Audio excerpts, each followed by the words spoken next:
민수기 14장 1절부터 10절 말씀입니다. 온 회중이 소리 높여 아우성쳤다. 백성이 밤새도록 통곡하였다. 온 이스라엘 자손이 모세와 아론을 원망하였다. 온 회중이 그들에게 말하였다. 차라리 우리가 이집트 땅에서 죽었더라면 더 좋았을 것이다. 아니면 차라리 우리가 이 광야에서라도 죽었더라면 더 좋았을 것이다. 그런데 주님은 왜 우리를 이 땅으로 끌고 와서 칼에 맞아 죽게 하는가? 왜 우리의 아내들과 자식들을 사로잡히게 하는가? 차라리 이집트로 돌아가는 것이 좋겠다. 그들은 또 서로 말하였다. 우두머리를 세우자. 그리고 이집트로 돌아가자. 모세와 아론은 이스라엘 자손의 온 회중 앞에서 얼굴을 땅에 대고 엎드렸다. 그러자 그 땅을 탐지하고 돌아온 이들 가운데서 눈의 아들 여호수아와 여분네의 아들 갈렙이 슬픔에 겨워 자신들의 옷을 찢으며 이스라엘 자손 온 회중에게 말하였다. 우리가 탐지하려고 두루 다녀본 그 땅은 매우 좋은 땅입니다. 주님께서 우리를 사랑하신다면 그 땅으로 우리를 인도하실 것입니다. 젖과 꿀이 흐르는 그 땅을 우리에게 주실 것입니다. 다만 여러분은 주님을 거역하지만 마십시오. 여러분은 그 땅 백성을 두려워하지 마십시오. 그들은 우리의 밥입니다. 그들의 방어력은 사라졌습니다. 주님께서 우리와 함께 계시니 그들을 두려워하지 마십시오. 그러나 온 회중은 그들을 돌로 쳐 죽이려고 하였다. 그때에 주님의 영광이 회막에서 온 이스라엘 자손에게 나타났다. 네, 샬롬 오늘도 말씀 앞에 나오신 여러분들을 축복합니다. 여러분, 우리의 믿음을 가장 좌절하게 하고 또 낙심하게 하는 것이 무엇일까요? 네, 바로 두려움입니다. 우리는 종종 우리 인생에 해결하기 어려운 문제를 만났을 때 믿음의 시험을 겪곤 합니다. 관계의 문제, 재정의 문제, 진로의 문제 등 도대체 어떻게 해야 할지 모르는 상황 가운데 그 문제가 너무 커 보이게 되면 우리는 두려움을 느끼게 되죠. 그때 우리는 하나님을 의지할 것인가 아니면 다른 대안을 찾을 것인가에 대한 믿음의 시험을 겪게 됩니다.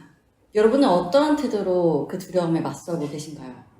우리는 문제를 만나기 전에는 하나님을 의지할 것이라고 확신하며 고백합니다. 그러나 정작 그 문제 앞에서는 그 고백만큼 믿음의 모습을 보이지 못할 때가 많습니다. 한편 하나님께는 기도하지만 하나님께서 그 문제를 해결해 주실 것이라는 확신이 없이 여전히 두려움 가운데 휩싸여 도대체 이 문제를 어떻게 해야 하나 하는 그런 마음으로 또 한편 인간적인 해결책을 강구하고 있더라. 그것이 우리의 모습이라는 것입니다. 근데 만약 여러분이 어떠한 문제에 대해서 두려움을 느끼지 못한다면 어떨까요? 어떠한 문제든지 반드시 해결될 거라는 보장이 있어서 두려움을 느끼지만 그 두려움을 그렇게 내가 크게 반응하지 않을 수 있다면 그 문제의 크고 작음은 우리에게 더 이상 중요해지지 않을 것입니다. 그래서 사실 우리가 생각해 보아야 할 것은 그 문제, 그 상황 자체라기보다는 그 문제를 대하고 있는 우리의 태도, 즉 우리의 그 두려움의 감정입니다. 두려움은 우리를 초조하게 하고 불안하게 하고 염려하게 합니다. 그러다 보면 이성적인 사고나 어떤 판단보다는 감정적인 판단을 내리게 되죠. 그러다 문제에 대한 대안은 굉장히 현실적인 대안들을 생각하기에 그 안에 신앙과 같은 믿음의 영역은 문제를 해결하는데 도움이 되지 않는다고 생각을 하게 됩니다. 여기서 뭐 현실적인 대안이라 함은 우리가 당장 해결할 수 있는 어떤 그런 방법들이겠죠. 두려움은 자연스러운 감정입니다. 두려움 자체가 나쁜 것은 아니에요. 어느 정도 두려움을 우리가 느껴야 경각심을 가지고 어떤 문제에 대한 해결을 하려는 어떤 의지가 발동되기 때문입니다. 그리고 누구나 들 수 있는 감정이죠. 신앙이 있든 없든 말입니다. 그러나 그리스도인들은 이 두려움을 잘 다스려야 우리의 삶과 신앙이 분리되지 않는 하나님이 우리 삶에 개입하시는 그 역사를 경험할 수 있습니다. 오늘 우리가 함께 살펴볼 본문 안에서도 이스라엘이 마주한 두려움의 상황을 확인할 수 있습니다. 오늘 본문은 10 정탐꾼들이 가나안 땅을 정탐하고 그 땅에 대한 보고를 한 후에 이스라엘이 보이는 반응이 기록되어 있는 말씀입니다. 13장을 보면 이 정탐꾼들이 그 땅을 정탐하고 나서 그 땅에 대한 보고를 하는 장면이 기록되어 있는데요. 13장의 내용을 보면 처음에는요, 그 모든 10명의 정탐꾼들이 이렇게 말합니다. 그 땅이 정말 하나님의 말씀대로 젖과 꿀이 흐르는 땅이다. 그러나 함께 정탐을 갔던 여호수아와 갈렙을 제외한 8명의 정탐꾼들이 13장 32절과 33절에서 이렇게 가나안 땅을 보고하기 시작합니다. 그 정탐한 땅을 악평하여 이르되 우리가 두루 다니며 정탐한 땅은 그 거주민을 삼키는 땅이요 거기서 본 모든 백성은 신장이 장대한 자들이며 거기서 네피림 후손인 아낙 자손의 거인들을 보았나니 우리 스스로 보기에도 메뚜기 같으니 그들이 보기에도 그와 같을 것이니라. 8명의 정탐꾼들이 이러한 보고를 하고 나서 시작되는 것이 오늘의 본문입니다. 여러분, 8명의 정탐꾼들의 말 속에서 어떠한 감정이 느껴지십니까? 거주민을 삼키는 땅, 신장이 장대한 자들, 거인들, 그 속에서 우리는 메뚜기와 같다.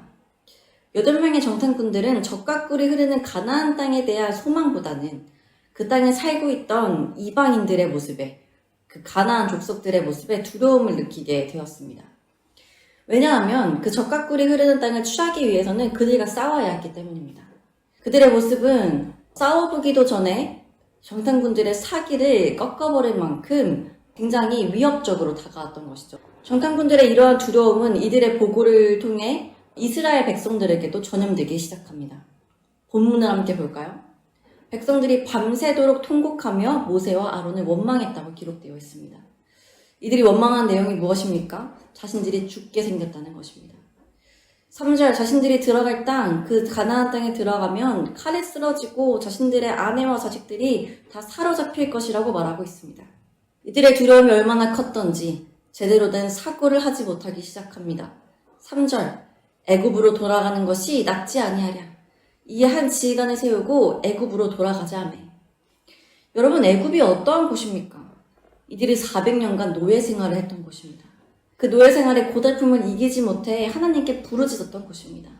또 애굽을 나올 때 어떻게 나왔습니까? 애굽 군병들의 추격을 받으며 도망쳐 나왔습니다. 그런데 그런 애굽으로 다시 돌아간다면 죽지 않으리라는 보장이 있을까요? 무엇보다 하나님께서는 이스라엘 백성들을 강대한 나라로 만드시기 위해 애굽에서 탈출하게 하셨습니다. 출애굽을 하는 과정 가운데 하나님께서는 애굽에게도 이스라엘에게도 하나님이 얼마나 위대한 분이신지를 10가지 재앙을 통해 또 홍해가 갈라지는 사건을 통해 보여주시고 알려주셨습니다. 이걸 통해서 아마 이스라엘 백성들은 애굽을 나올 때 우리 하나님 이런 분이시구나, 우리가 있을 곳은 애굽이 아니구나를 알았을 것입니다. 그렇다면 이스라엘 백성들은 애굽으로의 후퇴가 아니라 지금 이 가나안의 문제에서도 출애굽 당시처럼 자신들이 경험했던 그 위대한 하나님을 다시 의지했어야 했습니다. 그러나 8명의 정탐꾼과 이스라엘 온 백성들은 거인과도 같은 가나안 족속과 싸워야 한다는 그 두려움에 압도되어 하나님을 의지하기보다는 원망하기 시작합니다. 감정적이고 현실적인 대안인 애굽으로의 회귀를 말하기 시작합니다. 그리고 자신들이 가진 믿음과 기도라는 추상적이고 현실적이지 못한 신앙은 버리기 시작합니다. 우리는 이러한 이스라엘 백성들의 모습을 볼 때 믿음이 없다 말을 하고 평가하지만 사실 이것이 우리의 모습이 아닐까요? 하나님의 살아계신가 그분의 은혜를 경험하며 살았으나 늘 우리 앞에 닥친 현실적인 문제 앞에서는 한없이 두려워하고 눈에 보이지 않는 기도의 응답보다는 당장 현실적인 대안을 찾으며 염려하는 것이 사실은 저의 모습이고 우리들의 모습이 아닐까 생각합니다. 여러분, 그러나 우리가 기억할 것이 있습니다. 우리의 두려움은 우리가 해결할 수 없다는 것입니다. 또한 우리 인생의 두려움의 순간들은 한 번으로 끝나지 않는다는 것입니다. 그렇다면 우리는 때마다 여러 문제들로 찾아오는 그 두려움을 어떻게 해야 할까요? 하나님을 전적으로 의지하는 것, 그것이 우리의 답입니다. 그분은 우리의 상황을 모두 알고 계시며 그 모든 상황을 바꾸실 능력이 있으십니다. 하나님께서는 우리의 두려움을 평안으로 기쁨으로 바꿔주시는 분이십니다.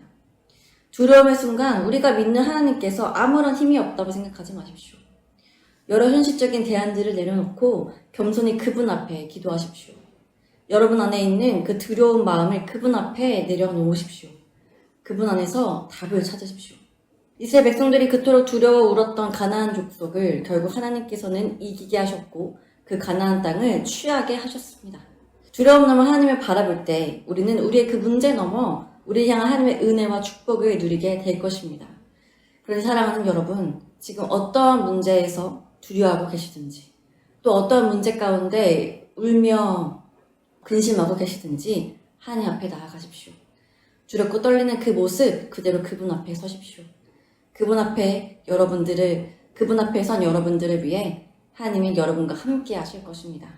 그리고 하나님께서 여러분들을 위해 일하실 것입니다. 우리 함께 말씀을 붙잡고 기도합시다. 하나님, 오늘 말씀을 통해 우리 안에 있는 두려움을 묵상해보게 되었습니다. 하나님, 우리는 이스라엘 백성들의 모습을 볼 때마다 그들의 믿음 없음을 비판하고 정죄하지만 이스라엘의 모습이 우리의 모습은 아닙니까? 우리 앞에 놓인 이 현실적인 여러 문제들 가운데 두려워하고 그 두려움 때문에 근심하고 염려하며 하나님을 찾기보다는 현실적인 대안을 찾아가는 우리의 그 모습이 이스라엘과 너무나도 닮아 있습니다. 주님, 우리의 두려움을 주님 앞에 내려놓게 하여 주옵소서. 그 두려움의 순간 하나님 앞에 나아가게 하여 주옵소서. 우리의 얄팍한 지식과 경험, 또 여러 다른 해결책을 우리가 강구하고 찾아가는 것이 아니라 우리가 가장 먼저 하나님께 엎드리게 하시고 가장 먼저 하나님께 우리 인생의 답을 구하게 하여 주옵소서. 그래야 하나님께서 우리의 그 두려움의 상황을 어떻게 이기게 하시는지, 또 그 모든 문제들을 어떻게 해결하여 주시는지를 우리가 경험하기를 소망합니다.